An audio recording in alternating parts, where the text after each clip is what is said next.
अन्धस्य ज्ञानाञ्जनशलाकया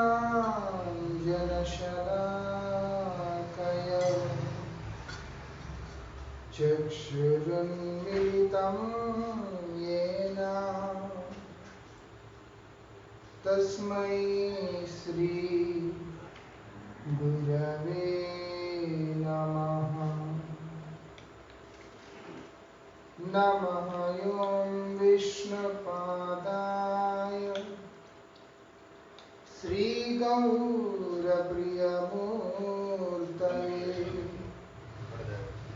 श्रीमते भक्तिवल्लभ तीर्थगोस्वामिने नमः।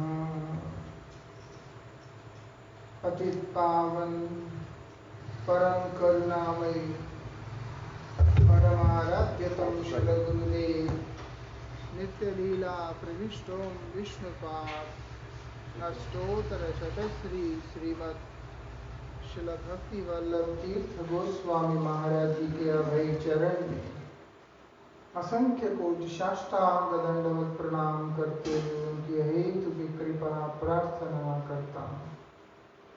परमाराध्य शिक्षा गुरु नित्य लीला प्रविष्टों विष्णुपाद श्री श्रीमद श्रील भक्ति विज्ञान भारती गोस्वामी महाराज जी एवं श्रील भक्ति निकेतन तुर्याश्रमी गोस्वामी महाराज जी के श्री चरण में असंख्य कोटि साष्टांग दंडवत प्रणाम करते हुए उनकी अहेतु की कृपा प्रार्थना करता हूँ। परमाराध्य श्री गुरुपाद पद्म की असीम अनुकंपा से जिस हरिचर्चा को हम लोग यहाँ पर करते आ रहे हैं उसी के अंतर्गत ये विषय है साधु वृत्ति को लेकर।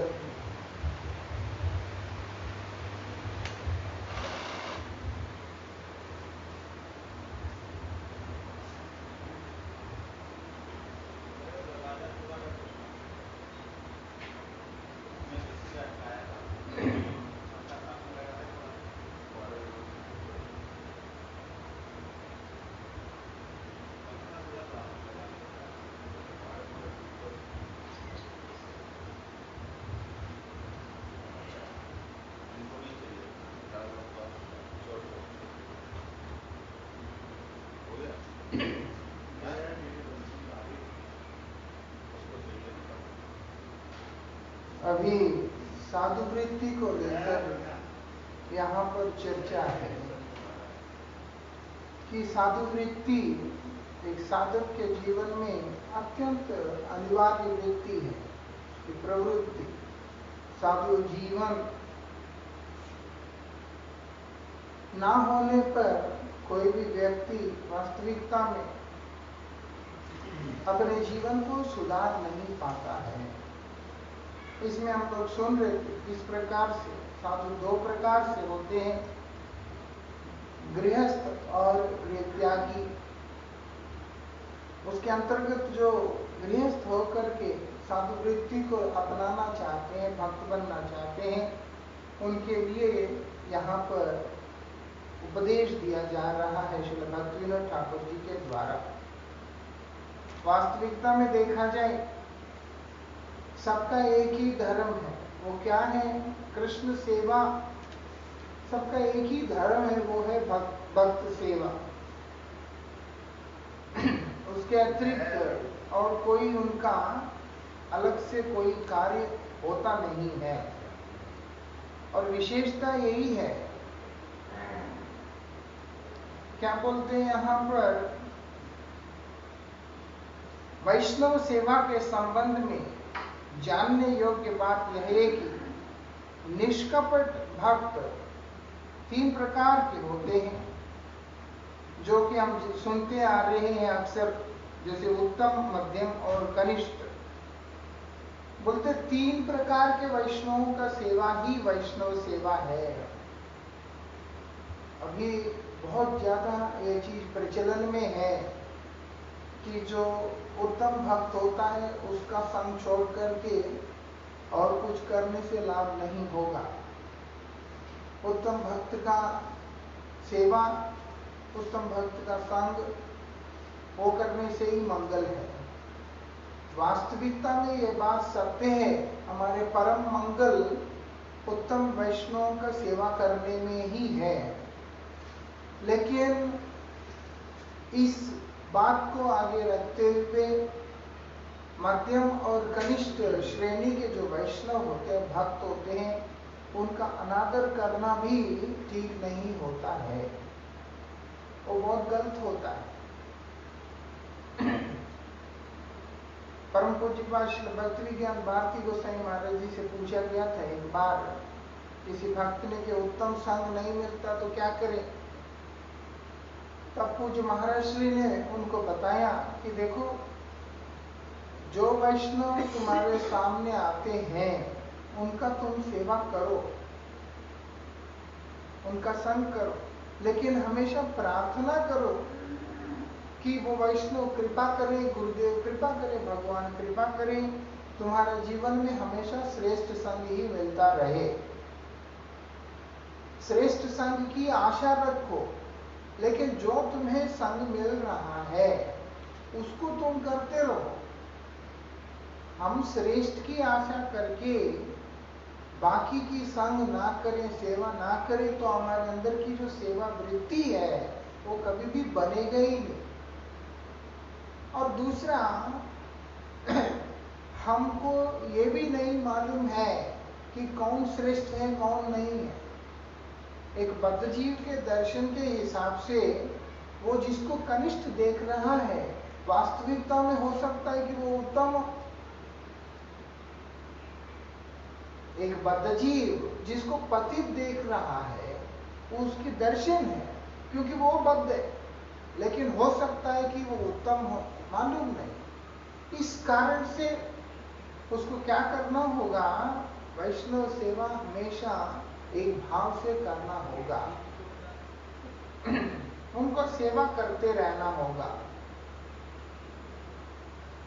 और क्या बोलते हैं, विशेष करके जो गृहस्थ व्यक्ति है उनके लिए ये है कि समय समय पर वैष्णवों को आमंत्रित करके अपने स्थान पर उनका सेवा करने का नियम है। बोलते हैं लोग अक्सर क्या करते हैं, बड़ा आयोजन करके बहुत सारे भक्तों को बुला लेते हैं। श्री चैतन्य चरितामृत में बतलाया कि बहुत सारे वैष्णवों को आमंत्रित करने पर उनका सेवा करने का सुयोग भी बराबर नहीं ले पाते हैं और साथ ही अपराध भी करने की संभावना होता है। तो इसलिए गृहस्थ व्यक्ति को पूरा साल उनको सेवा करते रहना चाहिए, समय समय पर वैष्णवों को आमंत्रित करके उनको प्रसाद और अन्य आवश्यक द्रव्यों के द्वारा सम्मानित भी करते रहना चाहिए, ऐसे नियम है। ये सब करने से साधुवृत्ति अंदर आता है, नहीं तो एक गृहस्थ व्यक्ति वो गृह में भी बनने में समय नहीं लगता, गृहासक्त होने में उसका समय नहीं लगता। गृह में आसक्त हो गया, स्त्री पुत्र परिवार में आसक्त हो गया व्यक्ति, तो निश्चित रूप से उसका जो जीवन है वो अंत में परमार्थ से बहुत दूर होकर के चला जाएगा। संग करने के बाद भी वो साधु प्रवृत्ति नहीं आया तो वो वास्तविकता में पूर्ण रूप से साधु नहीं बन पाएगा। इसलिए वो गृहस्थ विचारधाराएं, उस तरह की चीजों को लेकर के उनका जीवन यापन होता है, क्योंकि पूर्व संस्कार जो है वो पूर्व संस्कार उनके ऊपर हावी रहते हैं और ठीक नहीं होता। और भी है कि जितने भी दीन व्यक्ति हैं, दुखी व्यक्ति हैं, इन लोगों के प्रति दया करना भी जो गृहस्थ वैष्णव है उनका कर्तव्य है। ऐसा जो त्यागी है उनका जो दीन पर दया है वो अलग स्तर में होता है, उनको भगवान की तरफ, भगवान के नाम की तरफ उन्मुख करने की तरफ होता है। क्योंकि त्यागी व्यक्ति के पास तो अपना बोल करके कुछ नहीं होता है, उसका अपना बोल के नहीं होता। गृहस्थ व्यक्ति लेकिन कुटुंब भरण पोषण के लिए धन अर्जन करते हैं, स्त्री पुत्र इत्यादि का ध्यान रखते हैं, और उसके बाद इसी कारण से उन लोगों का परम कर्तव्य होता है वो भक्तों का सेवा करें, जरूरतमंदों का सेवा करें, सब कुछ करें। ये करने पर हृदय में नरमाहट आता है, कोमल भाव आता है, ये करने से कोमल भाव आता है। और श्री भक्तिविनोद ठाकुर जी के दृष्टि में जो ये सब करके जिनका हृदय बिल्कुल निर्मल हो गया, वही व्यक्ति त्याग मार्ग को अनुशीलन करता है। एक बात, इसीलिए हम लोगों को तो बहुत पहले इन चीजों को छोड़ के आके बैठना चाहिए। ऐसा अभी इधर से आगे की बात है। लेकिन जो गृहस्थ व्यक्ति है उनको सदुवृत्ति चाहिए, उनको ये सब काम करने पड़ते हैं। और भी बताया यहाँ पर,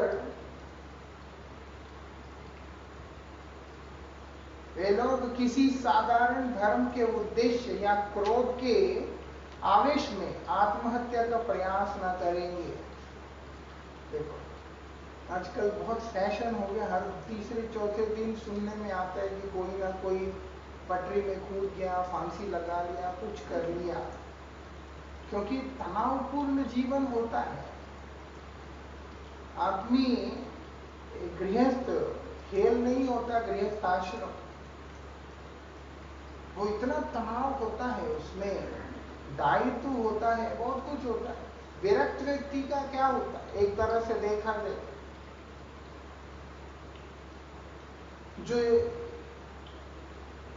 ये नहीं है तो वो नहीं तो वो नहीं हो तो वो टाइप में रहते हैं वो लोग, तो वैरागी है, उसको क्या, उसको तो एक तरह से जो है चिंता ही नहीं रहता। लेकिन विरक्त के अंदर भी जिनकी साधुवृत्ति बहुत प्रबल रूप से रहता है, वो लोग फिर विरक्त होने के बाद भी वो हमेशा एक तरह की चिंता में रहते हैं। लेकिन उनकी चिंता का जो स्तर है वो उनको आत्महत्या की तरफ नहीं लेके जाता है, जीव कल्याण की तरफ लेके जाता है। एक विरक्त जब जगत को देखकर चिंतित होता है तो वो जगत के पतित अवस्था से उसका उत्थान किस प्रकार से हो उसके लिए उद्योग करने लगता है, प्रयास करने लगता है। लेकिन एक संसारी व्यक्ति जब अब संसार की अवस्था को देख के चिंतित होता है तो वो अपने जीवन को समाप्ति की ओर लेकर के जाता है। बहुत अंतर है दोनों में। इसीलिए विरक्त का जो चिंता वो जगत हित में ही है। इसलिए बोल दिया वैष्णवेर आवेदने कृष्ण दयामय। जब एक शुद्ध भक्त किसी को देखकर, किसी परिस्थिति को देख के अगर चिंतित होता है तो उसका चिंता के अंदर ये रहता है कि इसका मंगल कैसे होगा, ये स्थिति सुधरेगा कैसे, और उसी समय भगवान का दया उसके ऊपर हो जाता है। जिसके ऊपर, जिसको लेकर के वो चिंतित है उसके ऊपर कृष्ण कृपा हो जाता है। इसीलिए बोला जाता है कि किसी ना किसी प्रकार से वैष्णव के साथ जोड़ के रहो।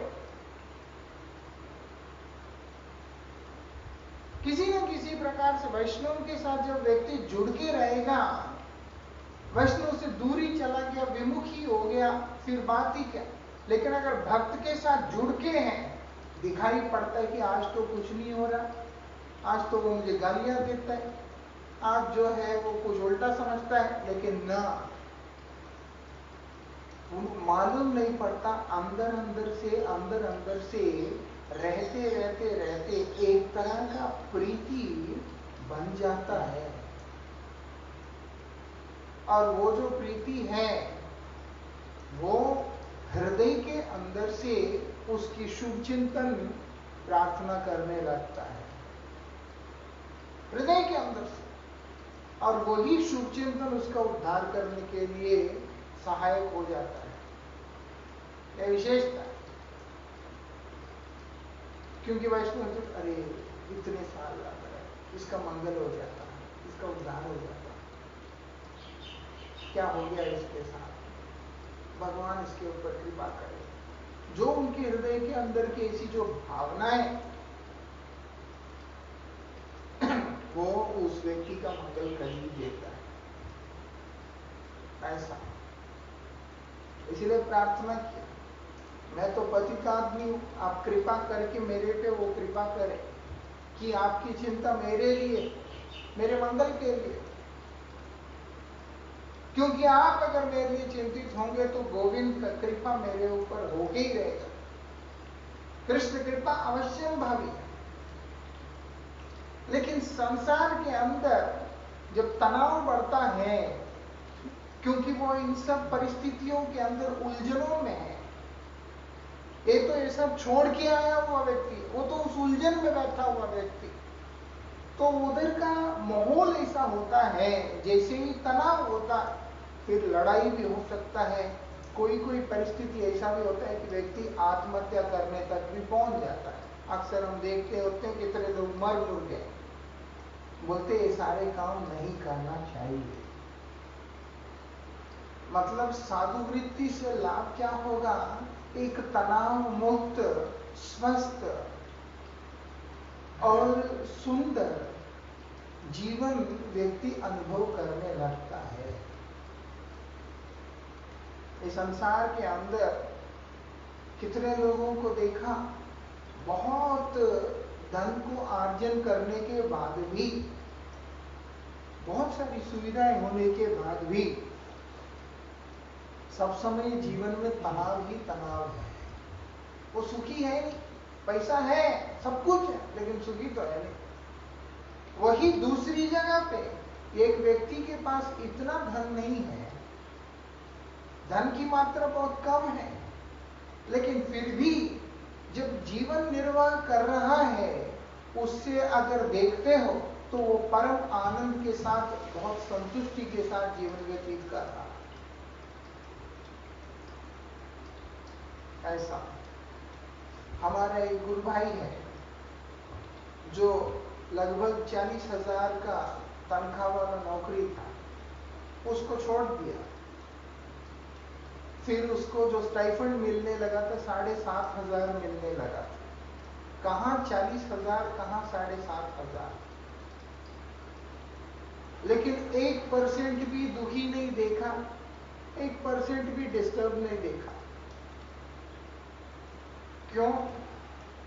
तब घर में था, अभी मठ में है वो, तब घर में था। अरे इतने खर्च हो गए, बोलते क्या है, खर्चा कम कर लिया, हो गया। और उसमें भी सेविंग होता था, उसमें भी सेविंग होता था, और जीवन में संतुष्टि है। जो जीवन में जी रहा हूं उससे मैं संतुष्ट हूं, एक सेटिस्फैक्शन है। एक क्यों? साधु वृत्ति के कारण, साधु वृत्ति के कारण। इसीलिए बताया क्या करना है। दीन दुखी जो व्यक्ति होते हैं उनको मदद करते रहना चाहिए, उन लोगों का मदद करते रहना चाहिए, नहीं तो पत्थर जैसा दिल हो जाता है, वो ठीक नहीं है। जब हृदय पाषाण की तरह हो जाएगा तो फिर वहां पर कोई भी विकार नहीं आ सकता। आज जो दुनिया के लिए आदमी पीछे हट जाता है, और कल को भगवान के लिए भी पीछे हट जाएगा, क्योंकि हृदय जो है उसका पाषाण जैसा हो गया। इसीलिए बोलते हैं उसको कि देखो तुम इसी तरह के काम में प्रवृत्त रहना, सिर्फ अपने स्वार्थ चिंतन नहीं करना है कि मैं और मेरा परिवार, मेरे बच्चे, मेरे घर, मेरा दुकान, ना।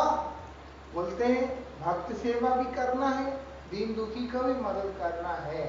उससे ही साधु वृत्ति अंदर आता है, उससे व्यक्ति तनाव से मुक्त रहता है, उससे क्लेशों से मुक्त रहता है। क्योंकि मन विकसित होता है वहां पर, बुद्धि विकसित होता है वहां।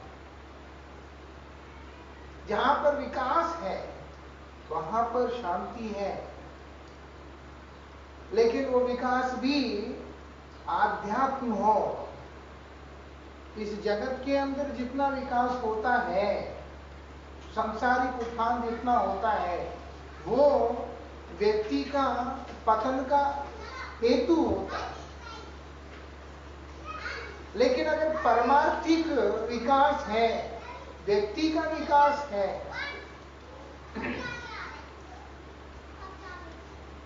व्यक्ति का विकास है, व्यक्तित्व का विकास है, तो वहां पर परम शांति का अनुभूति होने लगता है। ये हम लोगों को समझना होगा। कृष्ण भजन में भजन के तारतम्य के अनुसार छोटे बड़े का विचार होता है। बोलते हैं वर्ण और जाति आदि के अनुसार नहीं, उसके वर्ण, उसके जाति, इन सब चीजों के अनुसार विचार करना बहुत गलत हो जाएगा। भक्ति के मार्ग में विचार किस स्तर पे होता है, वो बोलते हैं भजन के स्तर से होता है।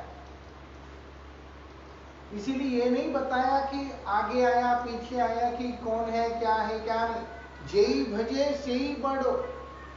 बड़ा कौन है? जो भजन करता है वही बड़ा है। जरूरी नहीं है कि मैं इतने साल पहले आया, तुम अभी आया, ये सब कुछ नहीं। वहां पर भजन के स्तर के अनुसार निर्णय होता है कि बड़ा कौन। अब देखो रघुनंदन ठाकुर, उनके जो पिता हैं, उनसे चैतन्य महाप्रभु पूछते हैं पिता कौन है तुम में? तो मुकुंद कहते हैं कि पिता तो रघुनंदन ही है। अरे रघुनंदन तो आपका बेटा है। समर्पण, भगवान के प्रति भजन, प्रीति के स्तर के हिसाब से ये निर्णय होता है कि वास्तविकता में कौन बड़ा है, ना कि व्यतीत किए हुए समय हो या किसी जाति और कुल के आधार पे नहीं होता। 60 साल रह ले मठ में, 100 साल रह ले गुरुस्थान में, लेकिन अगर भक्ति के अंदर उन्नति नहीं हुआ तो वास्तविकता में उसका कोई लाभ भी नहीं है।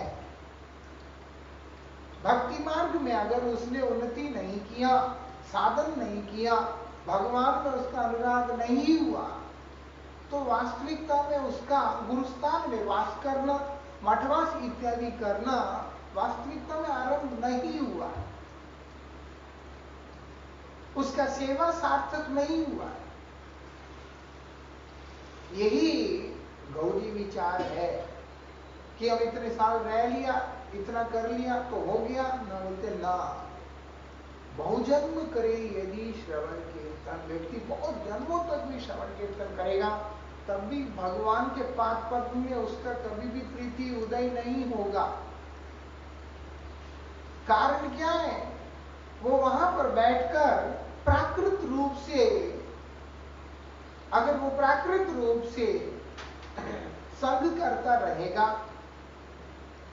उसका समर्पण नहीं है, तो वो व्यक्ति वास्तविकता में कभी भी अपने आप का लाभान्वित नहीं कर सकता।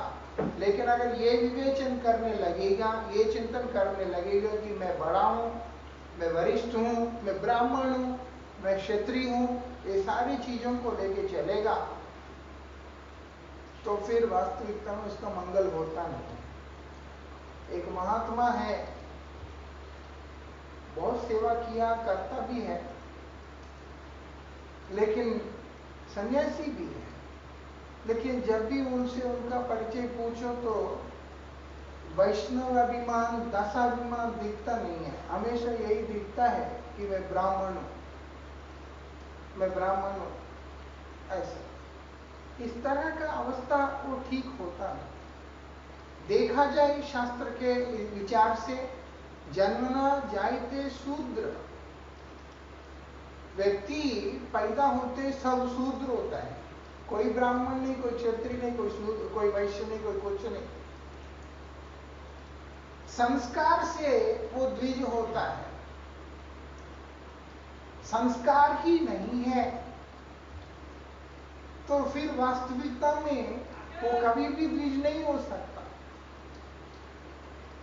तो इसीलिए उपनयन संस्कार के द्वारा उसको ब्राह्मण संस्कार दिए जाते हैं। उपनयन विधि से यज्ञोपवीत वगैरह देकर उसको वो लोग ब्राह्मणत्व दान करते हैं, देते हैं, गुरु कृपा करते,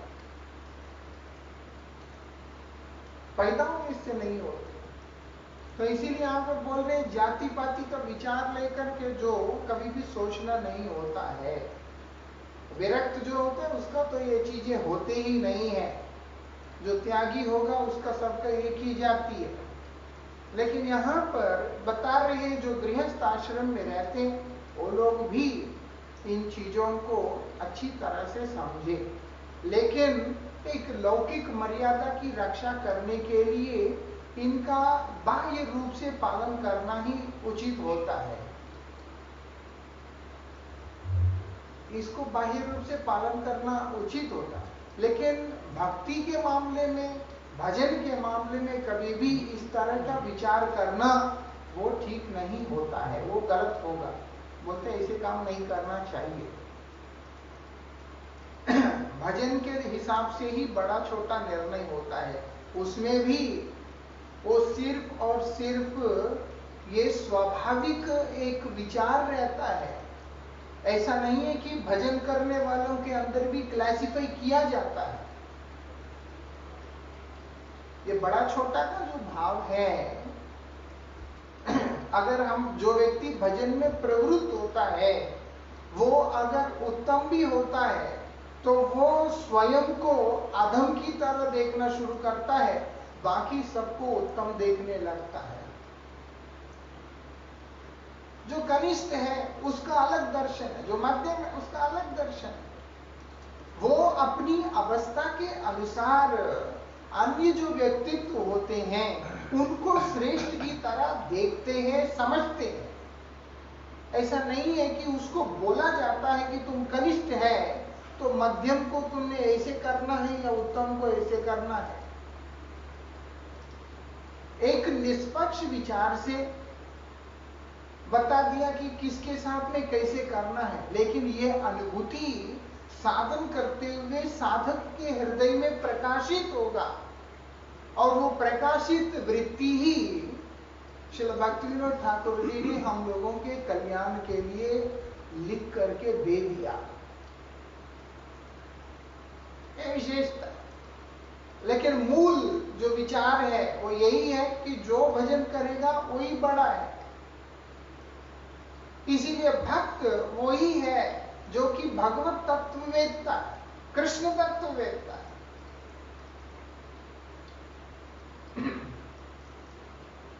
जाति पाति के विचार से नहीं होता है कुछ भी, वर्णादि विचार से नहीं होता है।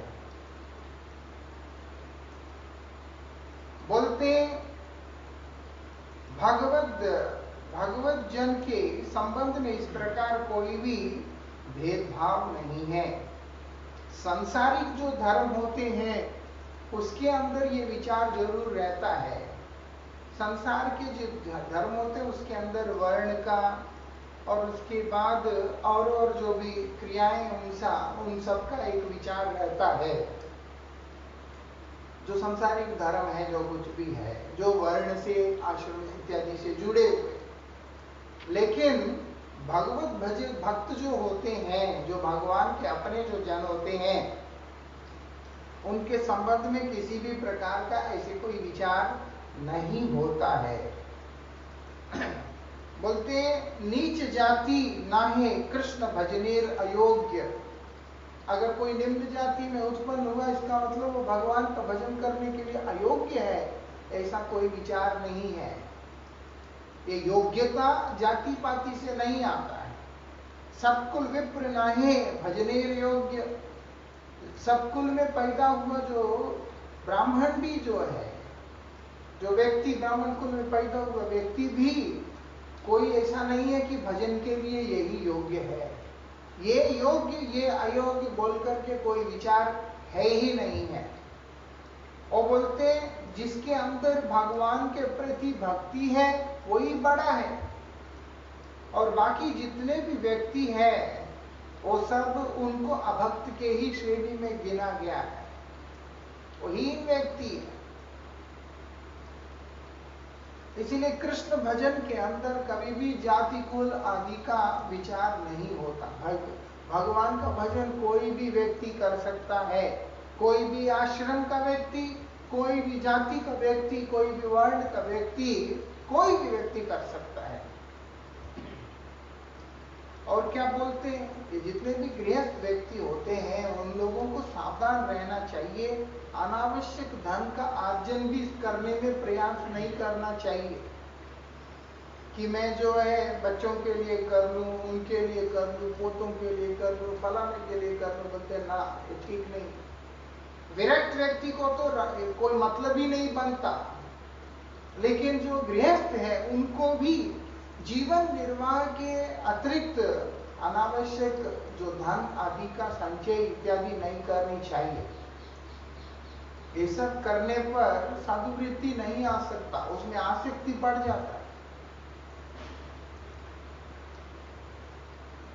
एक व्यक्ति है भगवान का भजन करता था, लेकिन जब मरने का समय आया अपने कमरे के दरवाजे खिड़कियां सब बंद करके सेवक को बोलते अलमारी खोलो। अलमारी खोल दिया, उसमें से जितने भी पैसे थे बिस्तर में बिछा के उसके ऊपर लेट गया, ऐसे ऐसे करने लगा और बाद में मर गया। रियल इंसिडेंट है, ऐसा हुआ। तो यही हाल होता है बाद में। तो इसलिए आदमी को जो है आवश्यकता से अधिक संग्रह करना ही नहीं चाहिए, जितना ठीक है जरूरत है जीवन निर्वाह के लिए। एक चौपाई भी आता है, साई इतना दीजिए जामे कुटुंब समाए। साई मतलब साई बाबा नहीं है, भगवान को संबोधन कर रहे हैं।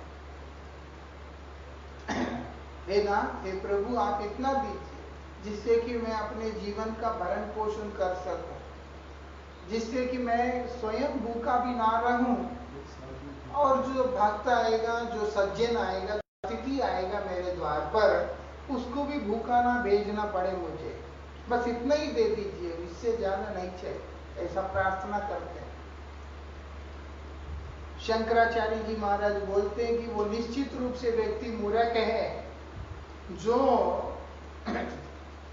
अपने संतान और उनके संतान आदि के लिए चिंता करके धन को संग्रह करता है।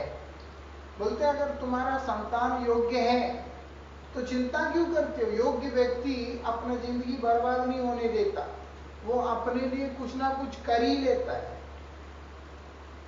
बोलते कि नहीं महाराज वो तो अयोग्य है, मूर्ख है। बोलते मूर्ख व्यक्ति है तो उसके लिए क्यों संघर्ष करते हो? वो तो जो कुछ तुमने कमाया वो सब तो बर्बाद कर ही देगा। अगर वो योग्य है तो अपने लिए कमा ही लेगा, अगर वो अयोग्य है सब बर्बाद कर ही देगा। इसके बीच में तुम क्यों अपनी सारी ऊर्जा को बर्बाद कर रहे हो? तुम क्यों मूर्खता कर रहे हो? क्या करना है? बोलते परमार्थ की तरफ चलो। फिर यहाँ बता दिया कि जितना मात्रा में जीवन निर्वाह हो सकता है, बोलते उसी से संतुष्ट रहना सबसे उत्तम होगा। यहाँ पर बताया सब है ते भाग्यवंत श्रीशाक व्यंजन, पुनः पुनः जहां प्रभु करे न ग्रहण। सबसे भाग्यवान क्या है? यही साग सब्जियां ही है जो कि हमें इस महीना में खाना मना है। चैतन्य महाप्रभु इसको बहुत प्रेम से ग्रहण किया करते थे, इसीलिए बता रहे यहाँ पर इशारा दे करके सादा जीवन सुखी जीवन है। जितना व्यक्ति झंझट मोल ले लेता है उतना ही उसके लिए मुसीबत बढ़ जाता है। वैष्णव जन कृष्ण को सर्वेश्वर जानकर अनन्य भजन में तत्पर रहेंगे, साथ ही उनको स्मार्त आदि संप्रदाय में पूजे जाने वाले देवताओं की अवज्ञा भी नहीं करनी चाहिए। ये भी बहुत ज्यादा जरूरी है। जो विरक्त व्यक्ति होता है तो बात अलग हो जाता है, वो अनन्य मार्ग में चल रहा है, उसका एक अलग अनन्य निष्ठा, अलग विचार है, सब आता है। लेकिन जो गृहस्थ आश्रम में रहेगा वो अगर इस तरीके से व्यवहार करता है वो उसके लिए ही ठीक नहीं है। उसका इंप्रेशन क्या पड़ता है वो बाद की बात है।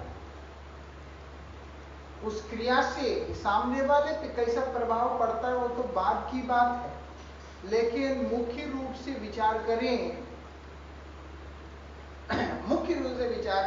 ये वृत्ति उसके अपने लिए ही खराब है।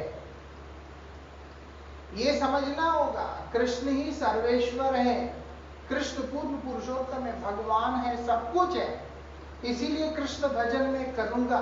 लेकिन अन्यान्य जो विचार होते हैं उनका अपमान करना वो ठीक नहीं होता है। भक्ति कभी भी हे भाव नहीं सिखाती है, ना देवताओं के प्रति ना किसी व्यक्ति के प्रति। भजन करने वाला व्यक्ति किसी के प्रति हीन भाव रखता है तो वास्तविकता में उसका साधन नहीं शुरू हुआ है,